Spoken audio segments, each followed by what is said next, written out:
I'm a deserted barn.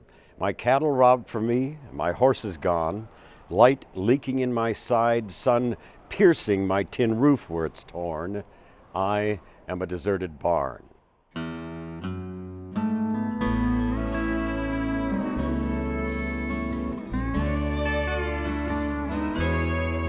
As the sun begins to rise over blue Dakota skies, as the breeze begins to sigh through the valley below, there is no place I'll ever find will ever change my mind. She calls me my wild prairie home. Funding for Heyday Musical Barns of North Dakota is provided by BNSF Railway, North Dakota Farmers Union, Gate City Bank, the State Historical Society of North Dakota, and by the members of Prairie Public.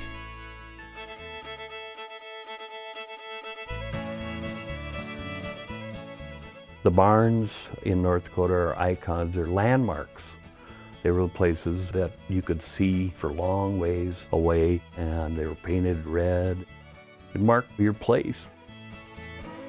It's tremendously important that we have to have barns around for future generations to really appreciate and understand firsthand the legacy that's been passed down from their parents and grandparents. All these barns were built for a purpose in a specific place and time, but that purpose always entailed a heck of a lot of work. A certain number of those we need around as monuments. What do you do with a barn that simply outlived its time? If you're a musician, there's an answer for that. I was born in 1949 on what was then a fairly typical western North Dakota family farm. We had beef cattle and milk cows, chickens, pigs, and grew small grains. By the time my parents moved off the farm to the big city of Fargo, I was still too young to do most of the real farm chores. But in those early years, I had plenty of time to play, often in the haymow of the barn. Well, I grew up to be a musician and found myself wanting to play in the barn again. Play music, that is. But just where does one go in North Dakota in the 21st century to play a barn dance? Well, it turns out we found a few barns to play, including the Elroy Lindis Barn in Mayville. Ladies and gentlemen, please welcome Elroy Lindis and the Hay Shakers!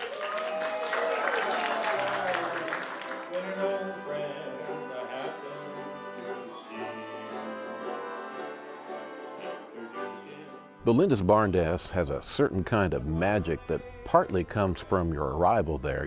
You get there at twilight. You get there in the evening of a long summer day, and you climb the stairs up into the loft, and there's old Elroy fronting the band. And the band is so various, you never know what's going to be there. You don't know how many accordions will be there. You don't know how many fiddles will be there. You don't know how many banjos will be there. But he keeps pulling it together every time he holds one of those dances. We started having barn dances back in about 1989. We have twin daughters. They were just entering high school at the time, and they had the idea that they were going to have a barn dance for their classmates. They worked diligently and hauled away the old dirt and the old hay and whatever else and cleaned it out. When they were done, I moved in with my companions, and we started playing music up here for little jam sessions.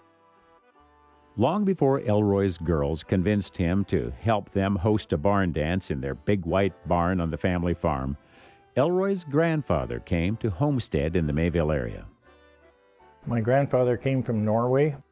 He was 15 years old when he came to southern Minnesota, lived with an uncle and came with his grandfather. When he became of age, he came up here and homesteaded in 1878, homesteaded on this place. At the very beginning, even before he went back to get Grandma and get married in 1881, he had a dugout down on the hillside, and it was sod and had isinglass windows of some kind.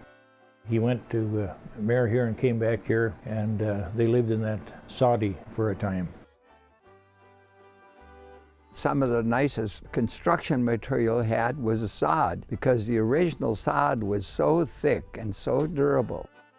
Dug into the ground, and because that was the easiest way to keep warm, and then you put a straw over the top of it. If you had timbers on your farm or otherwise had to import, and then you usually had laid a wire, woven wire with it to keep the straw on top. And the chickens would be in there, and the cattle would be in there, and that was the barn.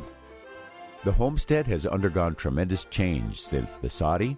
As the farmstead grew, so did the need for a larger barn to serve as a daily task center for an expanding operation. When this barn came about, there were 2 horse stalls here. My dad had 4 horses at the time. I also used the barn for raising pigs and things like that, so we're pretty diversified. I used to milk a few cows, enough to keep milk for the house and sell cream can and bring back a lot of groceries for what we got for our cream at that time. Long empty of hay, the loft is now an expansive space to gather, dance, share homemade dishes, and greet friends. And the latest barn renovations involve not only new structural support, but support from a widespread community.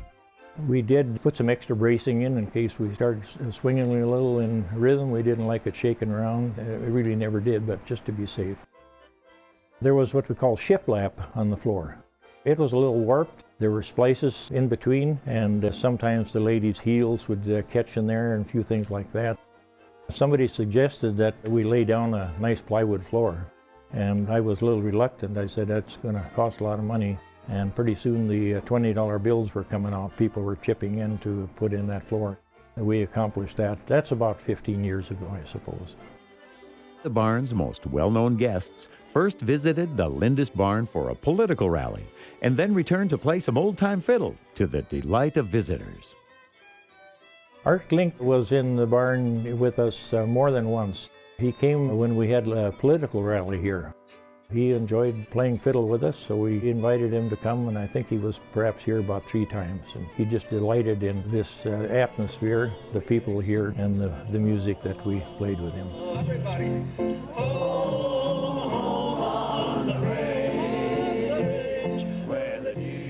It was hard to find a place to play with some of my companions. I played with some guys that were playing accordions and guitars and banjos, that type of thing. And it just seemed like this was a fit. So we started playing here, and as time went on, pretty soon people would hear about it. They'd come out and sit and visit and listen to the music. It developed from there. Pretty soon there were potluck lunches coming and more people coming, and pretty soon they were dancing on the floor, and it just developed. And now it seems we're known far and wide. People come from 100 miles away at the blink of an eye and come here.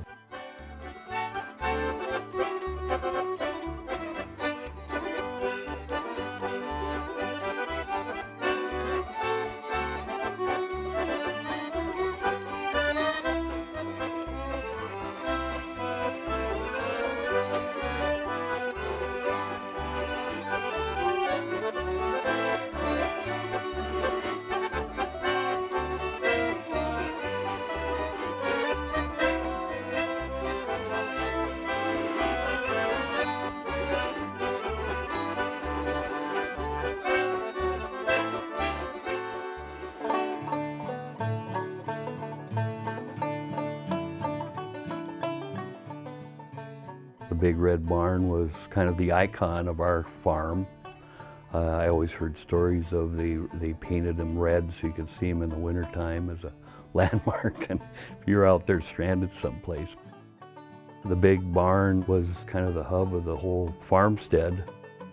Well, the red barn on the place was one of those things that I really remember well. And it's gone now. Of course, the whole farm is gone.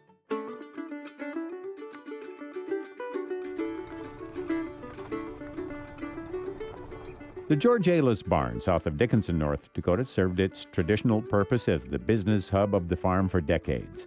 But today, it serves a different purpose, as the social and events center for the Aylis family. After all these years together, we cleaned it up and put some flaxseed around the floor, sent out invitations, and brought family members in. We celebrated our 50th wedding anniversary in that barn. My grandfather homesteaded in 1907. He was Frank Ailes, and his brother, Dan Ailes, homesteaded in 1910, and that's the individual that built the barn. He claimed a homestead that someone had abandoned, and there were a few buildings on it. He immediately purchased the section of land that adjoined the homestead that he settled on. And right in the middle of that section that he purchased was a rocky knoll, and it was an ideal location for a farmstead, good drainage, and all kinds of building material. He started building the barn in 1913, 1914.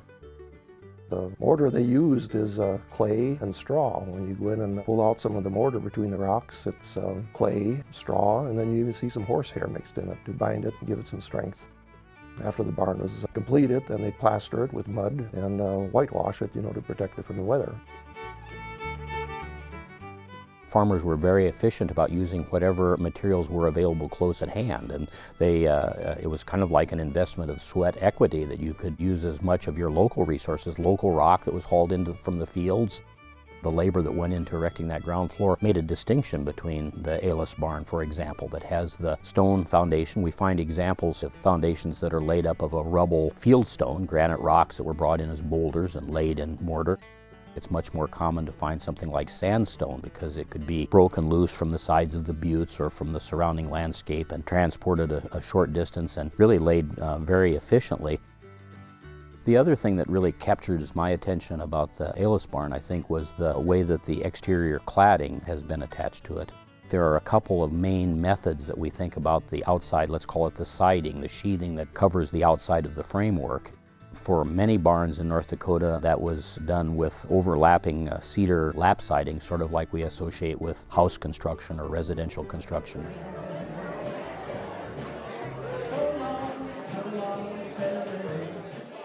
Well, the original structure was back in the time when horses were used for farming, and you could house 16 teams in the barn. The lean-to was for the cows. And I think all the cows at that time were dairy cows.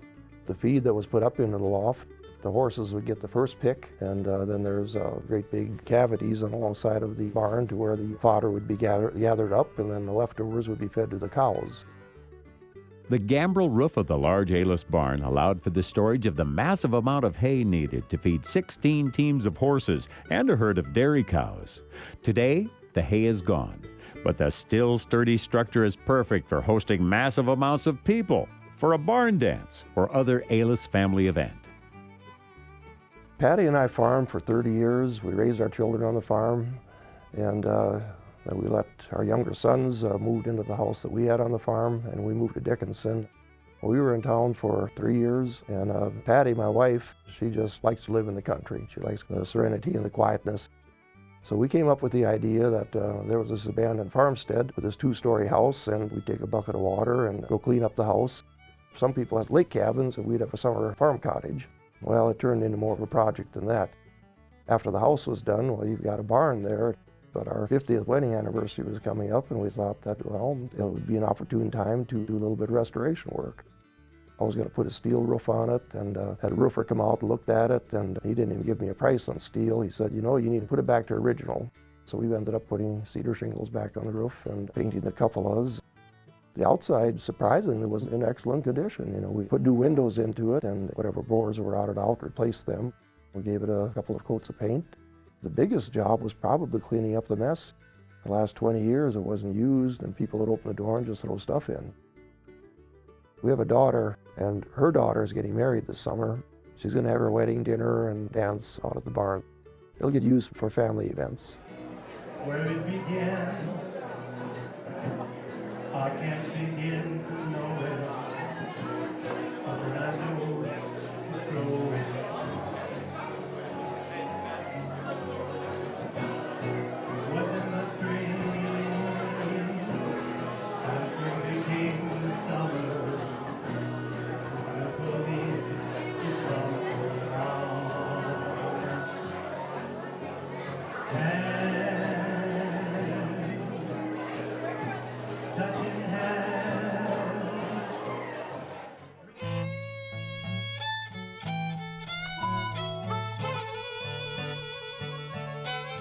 Before long, I remember the barns started looking pretty rough. You know, they just weren't an important item anymore. Some of them are still up. Some people take great pride in them and keep them up. I can't blame people for not keeping the barns up, but still, I think the historical part of a barn on a farm is integral to really understanding what that farm was like. Probably completely different now, but what it was like historically is defined by, you know, having a barn. And it supported a lot of people, kept a lot of people busy.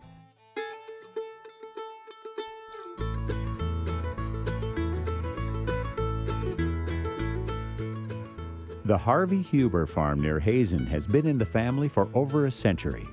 The farm and the barn survived because of a new sense of purpose. While the farm is still home to the Hubers, the barn's hayloft is a favorite gathering spot for family, friends, and neighbors to come dine, dance, and enjoy the entertainment. And I would do it for you, for you. Baby, I'm not moving on. I'll love you long after you're gone, for you. The history of family farms is so tied to the barn. And so I just would encourage all people that have a barn that could be restored to give serious consideration to having it. And then trying to make some purposeful use out of it. Not simply to have it just to finish it and then lock it up and not use it. The way this barn continues to stay healthy is by being used. The farm was purchased by my grandfather in the early 1900s, maybe in the teens, and then was rented out, and it wasn't until my mother and dad married that she received this as a gift. And my parents then moved here, and even though they didn't live here right away, it became their home place, and that's why it is called the home place. The barn was built, we think, in probably 1945, maybe even at the time that World War II was coming to an end.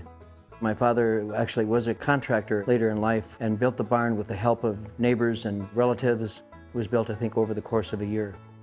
Using some pre-built components could help farmers save time, labor, resources, and expenses, precious commodities for all startup businesses.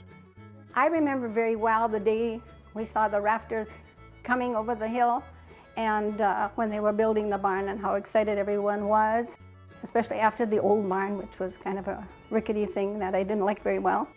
I remember it going up and my uncle standing on his head on the tip of the barn. We're on a ride, ride, ride, where the trail will wind, you better try. The time my parents were involved or my grandparents were involved, the farming was done with horses. And certainly by the time I came along, it was more mechanized. We still had horses and used them somewhat extensively, but not as extensively as they did earlier. And so it was a typical kind of a hard scrabble farm. We raised everything from range cows to dairy cows. We had chickens, we had hogs. So there was plenty of opportunity for work. The lower level of the barn was entirely a dairy operation. We had actually a team of horses at the north end of the barn, and I had a saddle horse in there at times. We would have some hogs in here at times, but we had anywhere from 15 to 18 dairy cows that we milked twice a day, and that was really the primary purpose of this barn. In contrast to the often highly specialized practices of today's large agribusinesses, fostering diversity was critical to smaller operations of early Dakota farmers. People were not just simply grain farmers per se, because they had diversification. The first essential animal was the milk cow, because you had to have milk for the family. Then the next thing, you had to have a pig, then smokehouses had to be built and everything else. But the barn was the critical thing. A lot of them were small enough that you had more than just beef cattle in there. You had the milk cattle, but you had the horses in the barn, and you also had pigs in the barn. In a larger operation, you had separate buildings for them. But horse barn and cow barn were usually always together.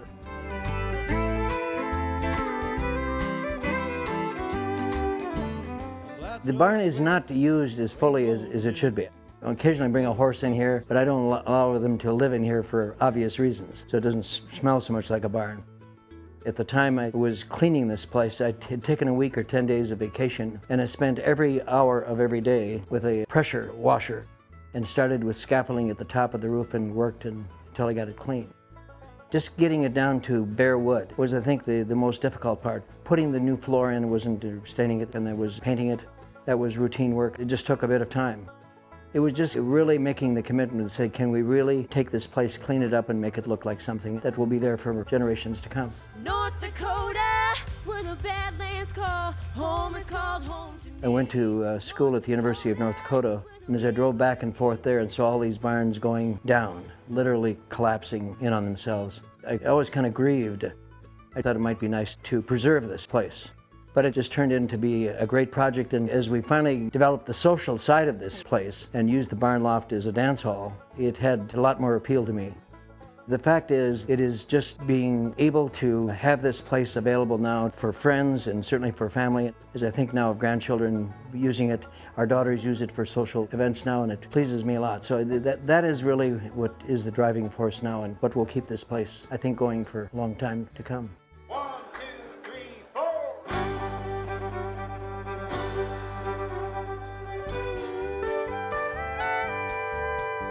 It's a beautiful morning at the break of day. You'll hear a big-bearded cowboy at the chuck wagon sing. Gather 'em, boys, the coffee's hot on a fire. There's a full day of branding, we're hitting the iron. I want to smell that scorched hair and burning hide. The horses are graying now, they're ready to ride. Roll up your bedrolls and jump in your boots. Daylight is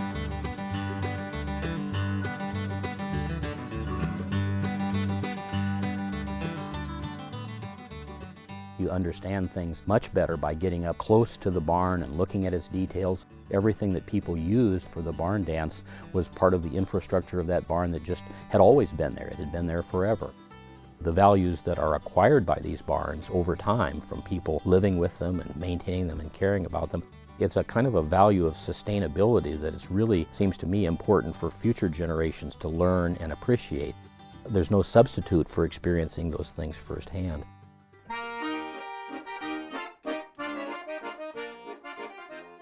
More than 20 years after his death, and 30 years after the last performance of the Lawrence Welk television program, The Lawrence Welk Show continues to be one of the most popular programs on public television.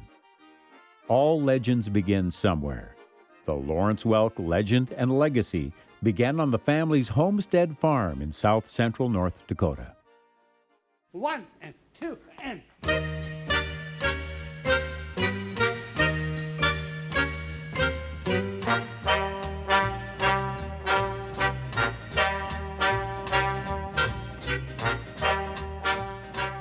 The Welk place is a unique but a very common farmstead, as I've seen it in my lifetime. We drive down 83 and then there's a turnoff and it's a gravel road. You drive down the gravel and then you have to take this pathway up to the farm. It's nestled in this little island right on Baumgartner Lake. First thing you see is the barn because it's red and it's the biggest building there. What a beautiful audience we have this evening. The Welk barn is pretty much a typical prairie barn. It's not the Cadillac of barns, it's not a bad barn, it's kind of a typical barn. Friends, I think you'll enjoy this week's Lawrence Welk Show, featuring some of the wonderful songs from the Broadway musicals. It's not a real big building, but functional. It has a hay loft where you'd put some hay, and in the wintertime you'd have to feed the cattle, so that was a good place to have it, and good place for the cats to have their kittens up there and things like that.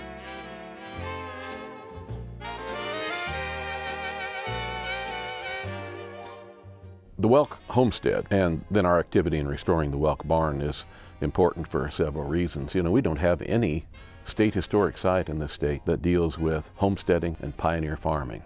What a statement in North Dakota, you know. Well, we need that. We have no state historic site that treats specifically the ethnocultural history of the Germans from Russia, our state's largest cultural group. Well, we need that. We don't have any state historic site in that whole south central North Dakota area, for that matter. And we need that as kind of a linchpin in the historic landscape of German-Russian country there. Folks, here's a short preview of our show this week. A salute to our senior citizens.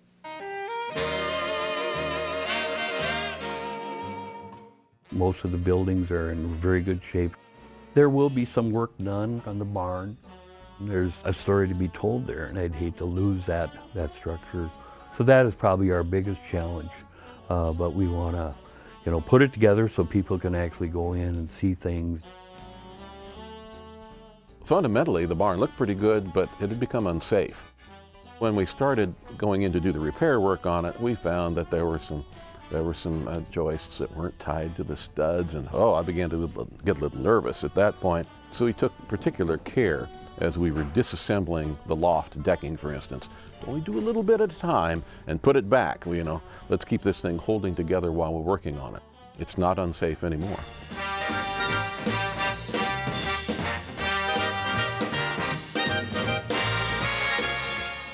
At the State Historical Society, we have a unique responsibility, and that's historic preservation.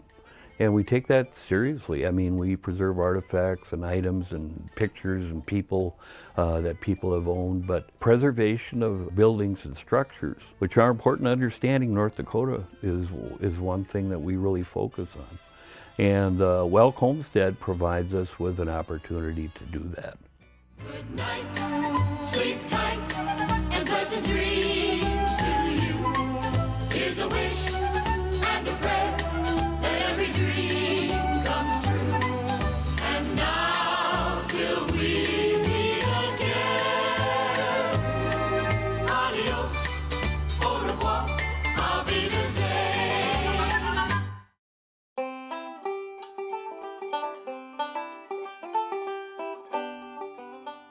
The barn dance is important, I think, for two reasons. One of them is it's a throwback. It's back to the days of barn dances when they were a vital element in a vital rural community. Well, nowadays, that community of people on the land, it's no longer there. But nevertheless, there's this other institution meant to serve a particular demographic and also as an outlet for creative expression for quite a number of the people. Not just the dancers, but the musicians. It is a venue where they can come together. And so it's a reassertion of community in a place where you think rural community is gone.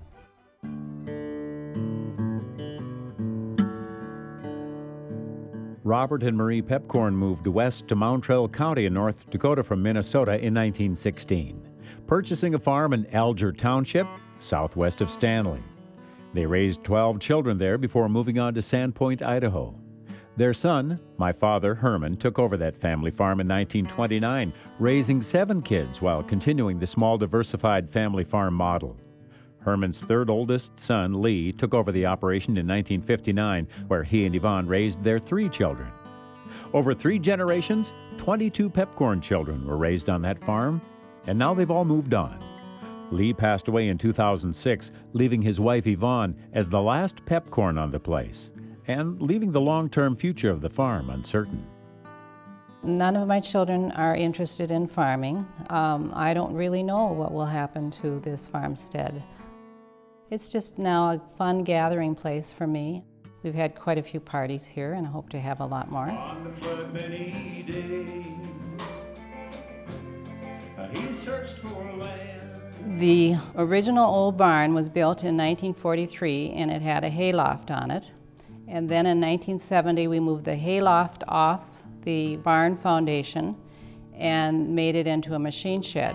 And that was done in 1970. And my husband used it as a machine shed for several years.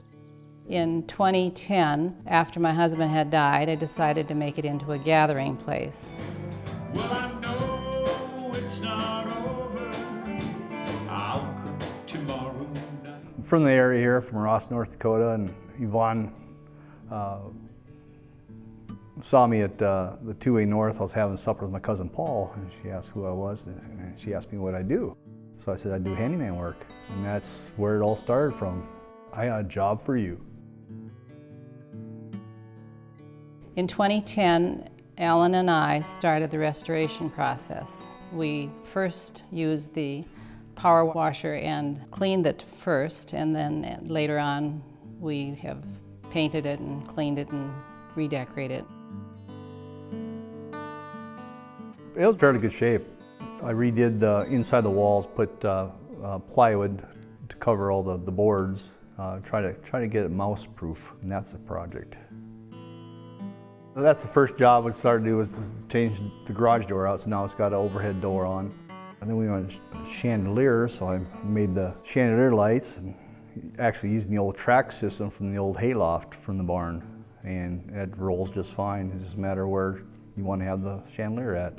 And you never once looked back from your home across the track.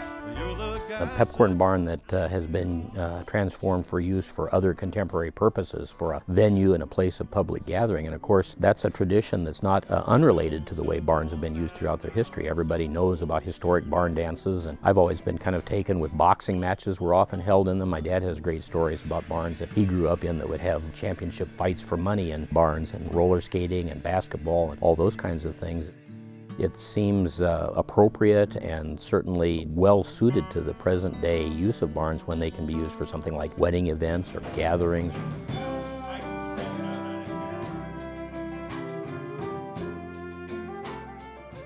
Well, the name Peaceful Prairie Ponderosa came about after Lee's death. And I guess I love to be creative, and I think Ponderosa perhaps means dwelling in Spanish. And then this particular barn became the old barn at the Ponderosa. It's a fun place to be.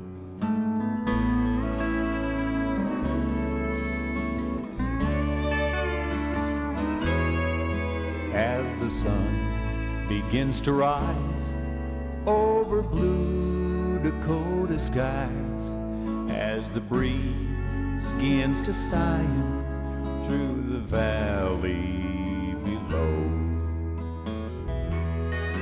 From these hills I look around, I know I'm not alone. She calls me my wild prairie home. There is no place I'll ever find will ever change my mind. She calls me my wild prairie home.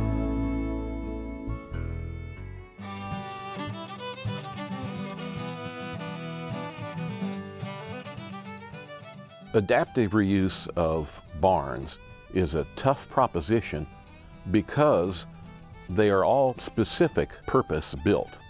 They were made for the activities of a particular farm family running a particular farm operation in a particular farm environment. They're so specifically purpose built, then you have difficulty in adapting them to another use.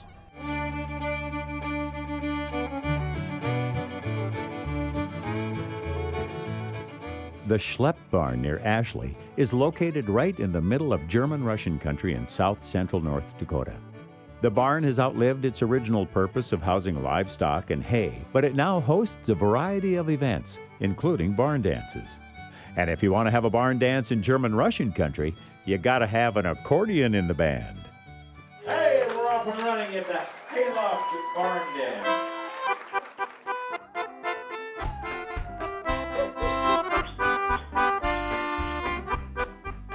We've always been family orientated. Whenever the kids come home, this is the place we meet. Either it's in the house or in the barn. Now they're bringing their children home with their grandchildren. We use the barn because it's handier. The barn was built in 1928 and the rear part of the barn was added in 1958. We originally bought the barn from my wife's aunt. Bought 20 acres. We were in the restaurant business for 19 years and we sold the restaurant and we wanted to move out of town because we're both farm people. You walk down the lower part of the barn, the floor joists are from one end to the other, 28, 32, 33 foot. They don't make that lumber anymore. There's a hill up here where some guy sat up there. They probably didn't have the squares and the levels, and there was an old guy with a pretty good eye in there, and they were putting the rafters up there, and he looked down the line and he said, hit it, and that's the first thing they did. They took the nail and pounded a nail into that plank because they knew that was straight.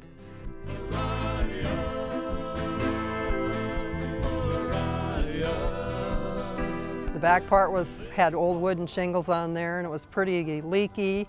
So he said, we're going to put a flag on this side. I thought, oh, great. But it really looks nice, and a lot of people comment on it. And we do have magnetic stars, which we haven't had a chance to put on there yet. So we're going to be putting those on sometime also.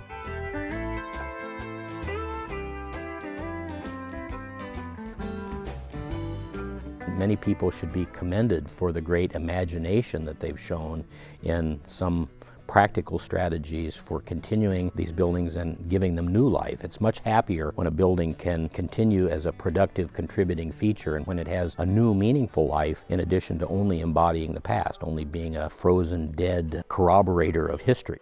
We've moved on from that period of time, and so we can understand these barns as a way of understanding where we are today and where we may be going next. The hayloft has given innovative new life to the barn, not only as a gathering space and dance hall, but to host plays and a variety of entertainment by local performers. We originally started it out as a hunting shack because I was in the restaurant business, and we've always have out-of-state hunters coming through and they're always looking for a place. So I tried that for a half a year and I said, let's put on a play, because we did 1 or 2 plays in my restaurant, and we did one play and we just couldn't believe it. All the people that showed up, they were standing room only. We took the chairs out so they could stand and watch the play. It was a half an hour play and it was just crazy. I said, what did I open up here? The back part had hay in there yet. There were cats running around there. It smelled pretty bad, like cat and stuff like that. The actresses would come back holding their nose. Oh, there's that stink back there. So I knew I had to do something. We've done, I think, 27 plays in this barn in the last 5 years. The plays are all comedies. We do 4 nights, and then we take off about 3 months and start practicing another one, and we're working on it. It's building, so slowly. Every dime that I make is pumped right back into the barn. We've had about 3 dances now. My brother-in-law is in the band too, and we scrubbed the floor, and the original floor is back there. There's not a knot in it. We put flaxseed on for dancing. Just oils that baby up, just unbelievable, and it's slippery and slick. It's going to be a fantastic night. Now Genghis Khan and his brother Tom could not keep on keeping on. They climbed that mountain well after it's gone, 'cause they ain't going nowhere. Ooh, you're riding behind. Tomorrow's the day my bride's gonna come. No, no, we gonna fly down in the easy chair. Ooh, you're riding me high. Tomorrow's the day my bride's gonna come.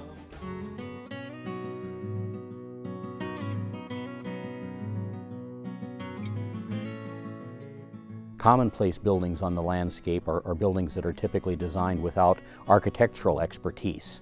Doesn't mean that they're unsophisticated or that the people that build them don't know what they're doing. In fact, they know very precisely what the requirements are and how they want to go about their construction of a barn.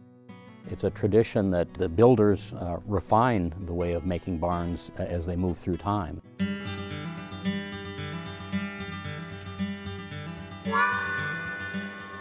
The Stein Barn in southeastern North Dakota served the family well for decades as the work center for the farm, housing animals on the ground floor and, of course, hay in the massive loft. But in the past, the barn also served as a community social center, hosting roller skating parties, boxing matches, and dances. That tradition of barn dances is, for the most part, a distant memory for older folks in the community, but for the younger neighbors, a barn dance might be a brand new experience, making the Stein Barn an ideal stop for the Radio Stars Barn Dance Tour.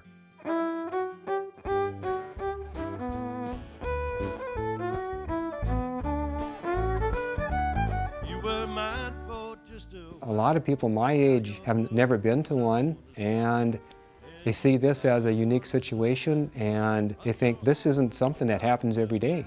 And I think what's old is new again, and people were very enthusiastic about what was going to happen tonight. We'll see tonight how many come, and I hope it fills the place up. I remember when you had the public barn dance, I probably was 16 years old or so. When the dance was over, the gentleman that was sheriff, my dad and myself followed him around, and he looked out under or in hay mangers and any place somebody might have got lost and fell asleep in the manger. Like most of the barns on the Radio Stars Barn Dance Tour, the Stein barn was built by the earliest generation of the family on the farm. The barn was built by my grandfather, Robert Stein, around in the very early 30s. And he was a very handyman type of a person. He could build anything. My dad had a book that he had with him. It was on weights and measures. If you follow the instructions, you could build and do quite a few things. It was a 30-foot wide by 50-foot long barn with a round roof. The barn was facing to the north, and the door above could be opened, and people on the ground directly below it would hook the slings up that unloaded a basket load of hay. On the ground you'd have a rope that led up to the part that went into the barn. They would oftentimes have long span girders that allowed them to make curved arches that may be as long as 35 to 45 feet in length that would sort of meet together at a point over the top of the barn. I think the prevalence of the hay racks and the hay hooks and the hay doors and the hay hoods, all those things clearly show the importance of that large spatial volume upstairs, that really the great efficiency of storing hay was the main thing driving the construction of such large barn buildings. It seems like they were attractive for one thing. People liked the round roof and appearance of the building with a round roof. And it seems like they made them quite sturdy and they stayed straight. The roof and the rafters still look good. They still look sturdy. And no sag in the roof. So I got good memories about that barn and the roof too.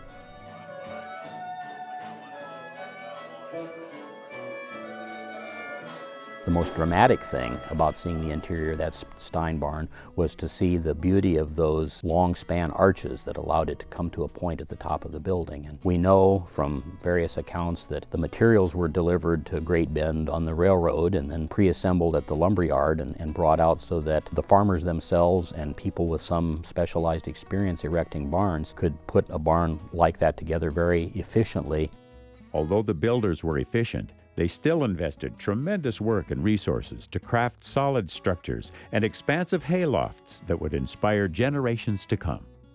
When you live with something so unique and so amazing and in such good shape, you just kind of take it for granted, because every day when you open up the door, there it is. And you just have to stop and think about all the days and nights that barn has seen, to just be thankful that I have it, and very grateful to my grandfather that he did build the original structure. And it takes someone here to come and visit or to have an event to get out of their car and say, wow, what a great building.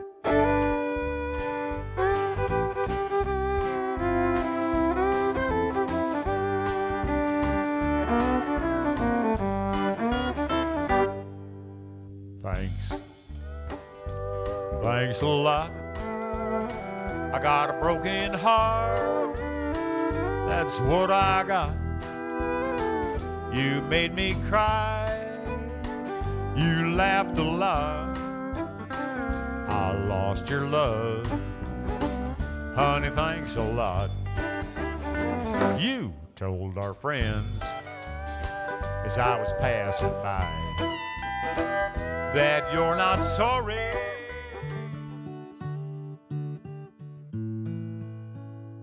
The barns of North Dakota. In many ways, they are relics of the past, monuments to a previous time and a previous way of life, the way of life of those who settled on and tamed this land. You can see them from the highway, looming behind the shelter belt of an abandoned farm. A few are still used for their original utilitarian purposes of sheltering animals and storing hay, and a few barns are still used for social occasions, dances, parties, and other family gatherings. They'll live on forever in the minds of those who grew up playing and working in those barns. They'll live on in the stories of those who grew up on those farms, stories passed on from one generation to the next. And the stories and legacy of the barn will live on because of the artists, the photographers and painters, filmmakers and authors. The story of the barn lives on in the words of the poet. I'm a deserted barn. My cattle robbed from me, and my horses gone. light leaking in my side, sun piercing my tin roof where it's torn. I am a deserted barn. Dung's still in my gutter. It shrinks each year as side planks shrink, letting in more of the elements and flies. Worried by termites, dung beetles, maggots, and rats, visited by pigeons and owls and bats and hawks, unable to say who or what shall enter or what shall not. I am a deserted barn. I stand near Devil's Lake, a gray shape at the edge of a recent slough. Starlings come to my peak, dirty, and perch there.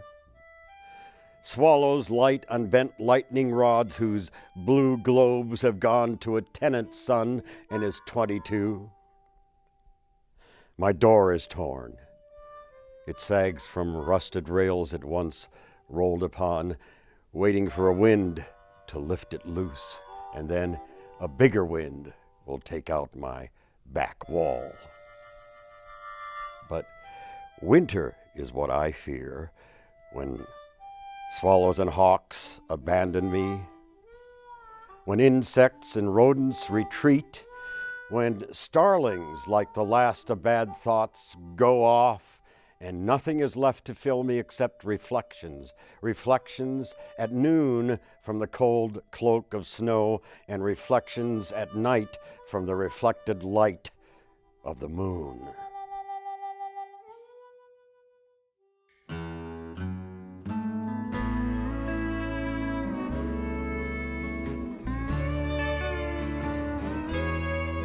As the sun begins to rise over blue Dakota skies, as the breeze begins to sigh through the valley below. From these hills I look around, I know I'm not alone. She calls me my wild prairie home. Here the sagebrush fills the air with the coyote's wailing prayer. Here the meadowlark calls in the warm. Funding for Heyday Musical Barns of North Dakota is provided by BNSF Railway, North Dakota Farmers Union, Gate City Bank, the State Historical Society of North Dakota, and by the members of Prairie Public.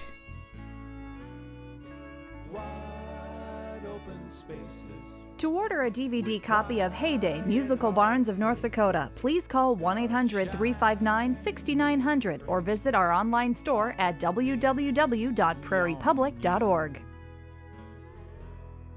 There is no place I'll ever